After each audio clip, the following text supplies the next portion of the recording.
আমার নবীর অপমান চলবে না রে মুসলমান।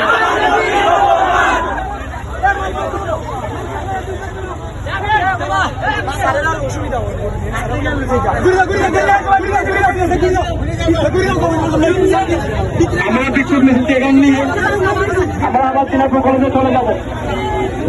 আর দিনাজপুর স্কুলে যারা আছে তারা স্কুলে চলে যাবা। তারপর আমাদের আজকে বিক্ষোভ মিছিল সমাপ্ত ঘোষণা করবো।